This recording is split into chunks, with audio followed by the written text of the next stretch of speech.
Reviews, ThaBoxingvoice.com, here with Paisley Davis. Miss Paisley, how you feeling? I'm feeling good. So we a couple days away from April 30th. You take on Sky Nicolson. How was camp? Man, it's really one of the best camps I've had. I was at weight from the jump, so I didn't have to focus on a serious weight cut. I just been focusing on strategy, conditioning, and just making sure I'm ready. And this fight is taking place at 126, correct? Yes. 126. And you was walking around that weight already? Yeah, well, I was like 128, so right there. Okay. Yeah. Okay. So, Sky Nicolson, what do you know about her? What can you tell us about her? You been watching tape? Yeah, I've been watching some film. Very amateur style. She has good range. So from what I've seen, she doesn't really like to fight. She just kind of pop shots, southpaw. And that's really her main thing, and she goes off the check hook a lot. But other than that, she's not really a brawler. She doesn't want to fight. Seems like she tries to avoid the fight. Gotcha. So without giving away too much of your game plan, what's the strategy going in?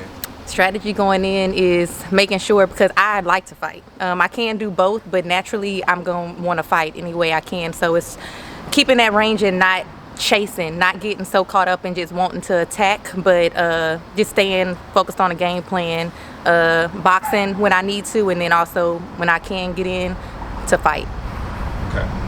All right. So I've been knowing you for a long time. Mm-hmm. Since the amateur, I've been knowing you since probably the first amateur fight. I know the difference. I've been in several camps with him. He was always doing Great Britain versus USA. So I know her. Are you prepared? Is your first time fighting somebody international?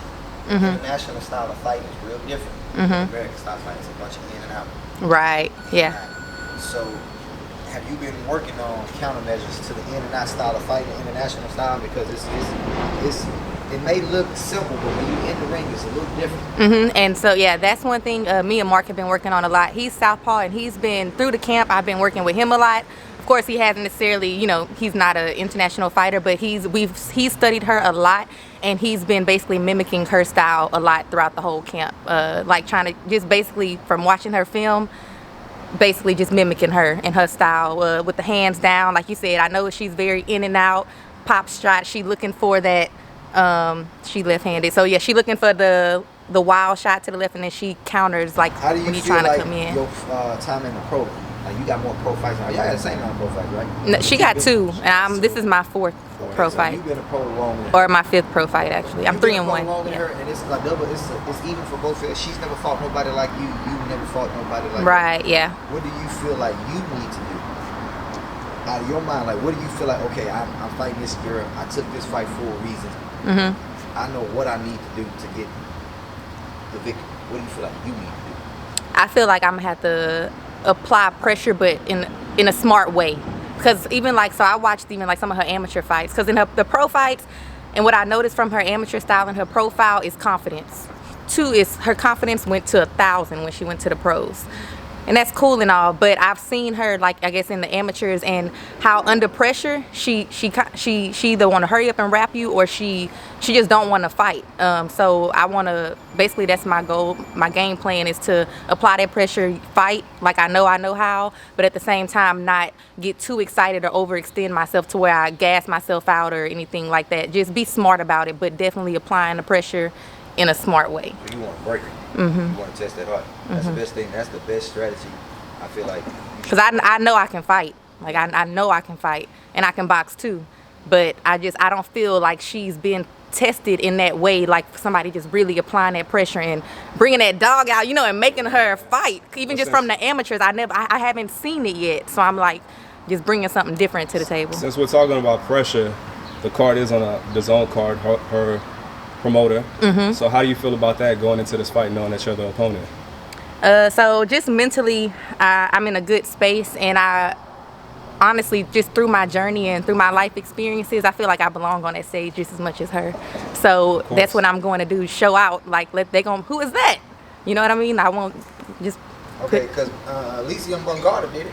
So who the fuck say you can? Yeah, that's what I feel. When you speak about the journey, I've watched your journey. I watched the growth. You pretty much watched mine as well. So, what is your end goal? What do you see yourself at the height of your career? What do you want to go with this? Is this something you do because you love it, you grew to love it, or is this something you do because you want to reach heights that you never thought of, world championships? Because women boxing is changing. Michaela just got $250,000 for her last fight. Women was not touching the numbers. Carissa Michaela's paving the way for everybody else. And this fight between the fight on the 30th as well. It's the first headliner, Serrano. Serrano. So they're probably going to be fighting for $500,000. So women are Katie Taylor and Amanda Serrano. Yeah, they're getting the market for women boxing is growing exponentially. Like the pay is good, real good. So and then with y'all don't need as many fights as men do, to get to a big payday. So what do you want out of this world? Definitely going to be a top contender, to get my name out there, and because I know at the end of the day, I got so much other stuff that I'm working on as well. You know, with my Beauty and Beast Mode, that brand and the organization that I'm, future plans that I'm trying to get with that. So I'm trying to just get on a certain platform to where at the end of the day, I can reach as many people as I can and make an impact, like make a real impact on everything that I'm trying to do in the future. What are you looking to get out of this fight? Like I said, just show out, because right now, I'm 3-1. Not many people know who I am, especially, in signed? boxing. No, I'm not signed with anybody. I came here a year ago, connected with Mark, and we've been working. But other than that, like, I know, nobody really know who I am. So basically, this is a great opportunity, Madison Square Garden, like, on this type of show. So really just putting them on notice, like, I'm here, and I want to. What made you go from the transition to working with Mark Owens? You've been with other coaches before. You've been with coaches that got actually more experience than Mark Owens. So what was it about him that made you say, okay, this is right for me? I feel more comfortable coming here. Right, and it's crazy just the way that we connected. It was really a God thing. And just because, from even, and like I still work with Aaron coming to New York with us. Yeah. But it was like Aaron Navarro. Aaron Navarro, yeah, he's coming with us. But it was something that I prayed on and that I was looking for in a coach, just like more of, I guess, a personal relationship, somebody that I knew like really had my back and wanted the best for me. And it wasn't just business. So like you got that business aspect, but then I wanted just to feel like somebody really had me on a more of a personal level. So it's safe to say that this is a first time experience for both of y'all.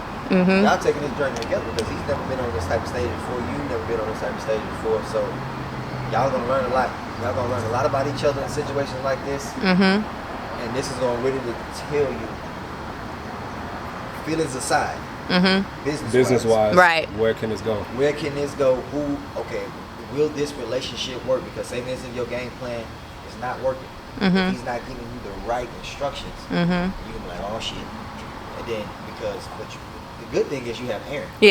That we talked about that, because we know Aaron, he got all the experience, and he even a lot, like he already, like, cause we didn't know what to expect, because we leave tomorrow morning, and so we like, all right, what we doing? But just like the media, all the pictures, the press conference, like we don't know nothing about that. But Aaron already kind of been putting us on and letting us know how it was gonna go and stuff like that. So that's a big help, having Aaron on the side. Yeah.